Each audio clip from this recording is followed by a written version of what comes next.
What's going on, ladies and gentlemen? It's Take It Slow here, aka Angry Reporter, aka Clancy, aka Too Many Goddamn Nicknames. And today I wanted to talk to you guys about Fallout Tactics. So I just finished the playthrough for my 20th anniversary. My 20th anniversary playthrough, excuse me. So it should be 2021 right now. And yeah, I just wanted to, I know the game is about 20 years old at this point, but I did want to give it just a quick little review, and I'm going to sort of talk about the classic game, and then I'll talk about Endocore's Redux v1.3 mod, which is the mod that I played through, and I'll sort of compare and contrast the two, and yeah, just give you guys my opinion on whether or not I think it's worth picking up for $10, or whether or not, I know a lot of you probably got it for free, either from playing Fallout 76, or you know, maybe just found it on sale a long time ago and are just wondering if this old turn-based Fallout game is worth giving a shot, and I'm gonna let you know what I think. All right, so Fallout Tactics is a turn-based Fallout game. Sort of, it came out in 2001. What is that? It's probably 3 years after Fallout 2.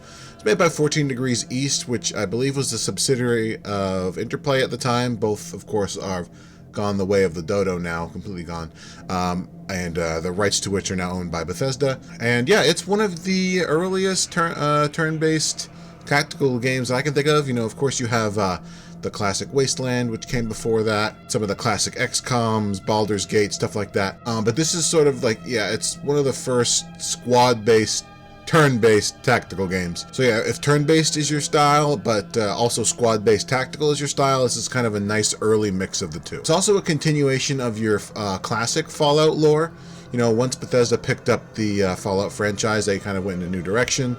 Fallout Tactics, generally speaking, to my knowledge, is not considered canon, especially when you know, you consider that the Brotherhood you're playing a part of, they're situated in the American Midwest, which, if you know your Bethesda Fallout lore, although it does come from the classic Fallout lore, had Caesar's Legion in it as well, but Caesar's Legion ends up operating sort of where the Midwest Brotherhood operated, and there's really no interaction between the two. And yeah, Fallout Tactics canon in general is sort of softly considered to be mostly dismissed. You have a few references here and there.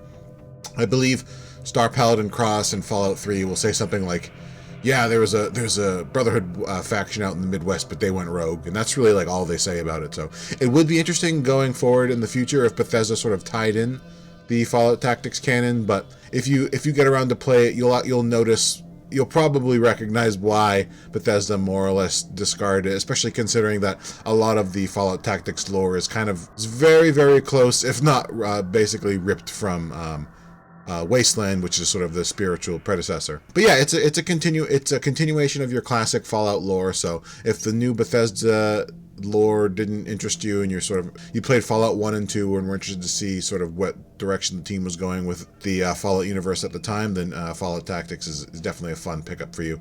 Although it does not follow the Vault Dweller or the Chosen One, and does not take place on the West Coast. It is more of a Brotherhood of Steel American Midwest tactics game, so that's something you should know.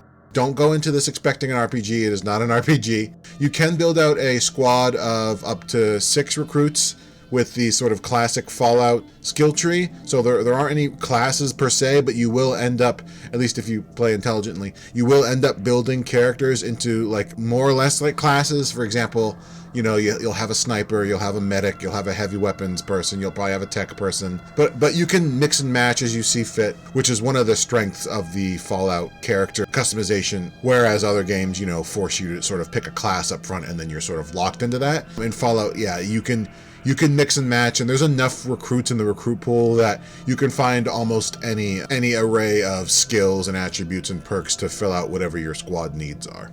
Most of the levels are also fairly well designed, with different ways to approach your mission objectives, although the objectives do remain constant across the map. There are, you know, obviously this you know, ebbs and flows. Some maps are more well designed than others. Some maps are more linear than others, but for a 2001 game, was a lot of open-endedness in the maps and how you decide to approach them. So for me, there's a lot of nostalgia playing this game. If you were just to crack this out of the box and play it right now in 2020 or 2021, you might be a little jarred. So understand that this is definitely like a niche game for sure. But if you're a big fan of Fallout and turn-based tactical games, then this game is definitely something up your alley. You should check it out. I do want to talk about some of the cons, however. One of the biggest cons of this game, and this bleeds into the mod as well, in my opinion at least, a turn-based tactical game needs a cover system, and this game does not have a cover system. The only real cover system to speak of is you sort of cheesing with corners or line of sight. And that is, honestly, that's really the biggest thing that holds this game back. If this game had a cover system like they do in XCOM, like they do in the more recent Wasteland games, it would be so much better, because yeah, you'll spend a lot of time, you know, opening doors and kind of like cheesing around doors, using and abusing line of sight. This game did introduce an Overwatch feature, which is very good for your turn-based games. It's one of the first ones to my memory, but the no real cover system is what holds this game back. Movement in general is also pretty janky. The engine itself was not well optimized at the time, and let alone on modern systems. One of the most annoying things that can happen is a bit of like input lag and stutter stepping. Also, some reticles are not very precise, so you can go to click on an enemy to shoot at them, for example, and if you're like just barely off the enemy's hitbox, your character will then start to run towards them, and it's very, very frustrating. A square or a hex-based system would have fixed this. It's just no such system exists, and this can also make it very hard to sort of gauge how far your character is going to move in combat. When you're hovering over the ground to move, in turn-based that is, it'll tell you how many action points it takes to move, but it'll take a second, and it's very hard to gauge. Another thing is this game functions, uses action points instead of actions in general. Another, a good example of this is like, you know, the more recent XCOM games, right? Every character gets 2 actions, and then that can get buffed, or, you know, you can get various skills or whatever that can change that, but you get 2 actions, right? This, you get action points. Every weapon, everything has an action point cost. That's great for the turn-based mode, but then this game also has continuous turn-based, and then so some of that stuff, some of your perks can be very useful in turn-based, but not very useful at all in continuous turn-based. One of the great examples I like to look to is the bonus move perk. Bonus move allows you to move 20% further per action point in turn-based movement, but obviously if you're in continuous turn-based, that's completely useless. Hand-to-hand evade is another one. It buffs your AC if you're unarmed, but it just does not work in continuous turn-based.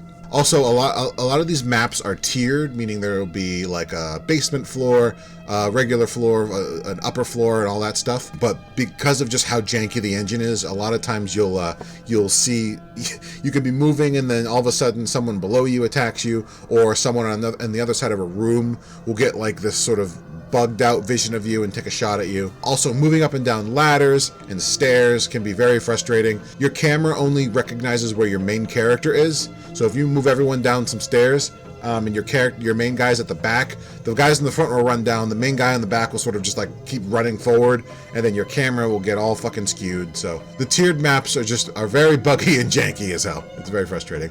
Also, and this is in the base game, the mod, the Redux mod fixes this, but there are vehicles introduced. You are stuck to only using them on the mission you get them, which again, kind of frustrating. I'll talk about this in the mod very shortly, but because this is fixed in that, but that is something the classic game does not have. In general, the game is very buggy and it's unstable. A lot of crashed desktops, especially sort of when you get towards end game, when your save files get a little larger. Although, I mean, nowadays the 5 megabyte save file is not very big, but this game is still a 20-year-old game. At the time, it was big. But you know, as much as I'm sort of bitching about it right now, again, this game, I've played it probably half a dozen times over the last 20 years. As far as Fallout games goes, I wouldn't say it's one of my favorites, but it's a lot of fun. And I'm gonna transition into talking about the Redux mod right now, because the Redux mod really made this game a lot more enjoyable, despite some of the changes I actually didn't appreciate. As for Fallout Tactics Classic, if you're one of the many people like myself who have the old discs for this, but I played this through the Bethesda launcher, and I got it for free when I picked up Fallout 76. If you're bored, you're looking for, and you got some sort of turn-based tactical itch, you see this game sitting there, or you see it on Steam. It's on Steam and Bethesda store right now for $10. I'll see it go on sale for half that. I mean, it's a good 20, 30 hours. It's just, if you're a fan of sort of classic games, classic turn-based games, Fallout games, what have you. I would actually absolutely recommend it, despite all the flaws. As I'm going to get to right now, modding this game really makes it even that much better. So I want to talk about the Redux v1.3 mod. This is the oldest Redux mod. There's actually another mod that came out after it called the Equilibrium mod, which I did not pick up because I'd already started this playthrough. But that's okay, I had a lot of fun playing the Redux mod. The biggest changes that the Redux mod made to this, which I really appreciate, other than, there's a lot of just general bug and stability fixes, which make the game a lot more playable, a lot less crashing. You will get some crash to desktops way later in the game in Scott City, but this Scott City was already a buggy mess in Classic, so just the stability alone makes the Redux mod worth it. The best improvement the Redux mod allowed, in my opinion, was allowing vehicles on more than one mission, and the mod author, Endocore, went so far as to even sort of change some of the level layout to allow vehicles. One of the great examples is Kansas City. The map itself was overhauled to allow vehicles in it.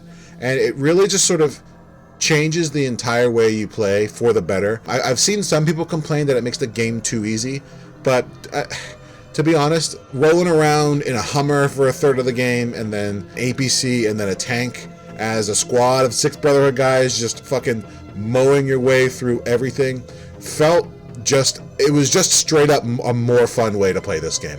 Because before that, it's a lot of just turn-based shenanigans, line of sight shenanigans, and it's fun, but I straight up did not. I've played this game again maybe half a dozen times. I think I've only finished the last level, Vault Zero, once or twice. I straight up did not play it because it's such a slog. And granted, that's not really affected by the vehicles here, but it made the rest of the game so much more fun that by the time I got to the Vault Zero slog, I was like, okay, I can now invest 4 hours in this shitty turn-based combat because I spent the rest of the game just cruising around in vehicles mowing shit down. So that is the biggest positive change that this mod allows, is that on most missions you are allowed to bring in whatever vehicles you want. Granted, there are some missions where it's just the nature of the map doesn't allow that. Buena Vista is a good example towards the end game, where it's just such a sort of narrow map that you just can't fit vehicles in there without sort of cheesing, without like fucking with the actual map design itself, which I understand. Scott City, again, there are 6 behemoths added to Scott City, but you bring your tank in there and you've equalized the encounter, especially if you bring tank shells, because the AI has been buffed and the just general game difficulty and number of robots per mission have been buffed, I feel like, to mostly compensate for this. I would say normal is hard, and then it's pretty much been, the difficulty is pretty much spiked 1 tier up pretty much across the board. I feel like this is a direct response to allowing vehicles in most missions. Like I said at the beginning, the Redux just in general just fixes a lot of bugs, makes the game more stable. The recruit pool has also been pretty overhauled. You have a few, like your mutant characters are more or less the same. Some of their stats and attributes have been messed around with a bit, but for the rest of the recruit pool, I think there's more recruits and they're more diversified. It's a better recruit pool, generally speaking. I will say that as you get higher in the ranks, some of the recruits you run into are just completely unbalanced. They're overpowered as fuck. But at that point, you're in end game. I don't have too big a problem with the character being allowed to bring in some overpowered characters, because at that point you're running into like almost absurd amounts of robots.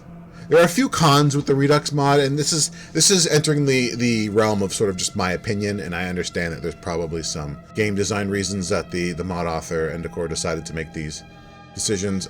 There's some maps, and what comes to mind is Macomb, where there are invisible walls added where they weren't before. This really irritated me. I mean, Macomb is kind of, you're forced into like a linear path with the Hummer. I like to just scout around on foot and just kind of cause shenanigans on foot and go where I want to on foot, and then escort the Hummer as I saw fit. There are a bunch of invisible walls added to make that not possible, and that really sort of took the tactics out of Fallout Tactics. But as I think about it now, that's really the only map where I had a big problem with invisible walls being added. Like I said, Kansas City before was actually expanded upon a little bit and made better. So maybe that's just a one-off map right there. Because yeah, again, Scott City, having the tank in Scott City made it just way more tolerable. For the most part, the maps are well designed, and then the mod just made them better, except for Macomb. Except for fucking Macomb. The difficulty spike, I think I put down here that it's outrageous. I'm gonna actually disagree with myself now.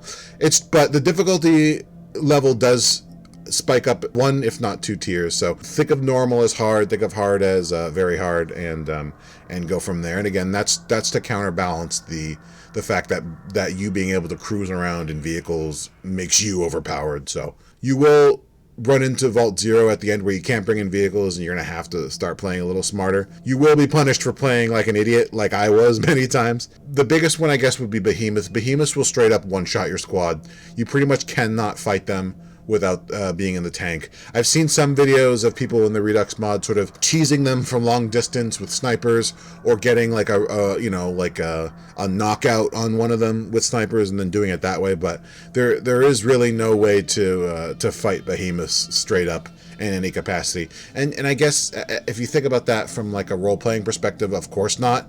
But yeah, the buff from the Classic to the Redux was shocking. I would say around the Buena Vista area as well, there's a behemoth trap that you should just try and avoid, because if you trigger that behemoth, if you let that behemoth out of the cell, really no way to sneak past it. And then yeah, this is something that I guess if you know a bit more about, let me know in the comments below. But I could not figure out how to trigger special encounters. I explored the entire map and nothing, no special encounters. So I know in sort of the main lanes between bunkers and missions, I read that special encounters in general were just turned off, but that once you start exploring away from that, the encounter rate is actually cranked up and the encounter difficulty is turned up. Again, no special encounters for me. Not sure what I was missing, but would have liked to had some special encounters for the Redux playthrough. But all in all, like, would I suggest the Redux for Fallout Tactics? Absolutely. It enhances the game way more than it takes away. And if you're having problems with the difficulty spike, just don't feel too proud to turn the difficulty down to easy, because an easy difficulty in the Redux is going to be a normal difficulty in Classic. So you're going to be getting the sort of normal experience. And then yeah, it's free. So it's a mod. So that's kind of goes without saying, but I'll say it anyways. So yeah, that's my Fallout Tactics and then Fallout Tactics Redux v1.3 review. I hope you guys enjoyed it. And if you, yeah, go check out my 20th anniversary playthrough. Some of the videos are pretty long. I tried to pretty much contain every mission as one video. So yeah, they'll be long, but you can pause and play your way through them. I decided not to sort of do 30-minute chunks here and there, because I just didn't feel like it. If you want that, go check out Colonel RPG or something. That's I wanted to contain every mission as its own video. So all right, folks, I am Take It Slow, Angry Porto Clancy, too many goddamn nicknames. This has been my Fallout Tactics and Redux v1.3 review. Go check out my 20th anniversary playthrough. Go check it out. Go check it out. And hopefully we're not in some COVID-19 dystopia. Like I've said in a lot of my other videos, I'm recording this in April 2020 right now, so we're in the fucking heat of the COVID-19 pandemic. So hopefully by the time this thing comes out, all that shit's sorted out. Although I imagine we're gonna have a lot of pain for a lot of people going forward in the future, but hopefully the COVID-19 more or less is behind us. But anyhow, enough rambling. Thanks for watching, folks. I will catch you guys next time.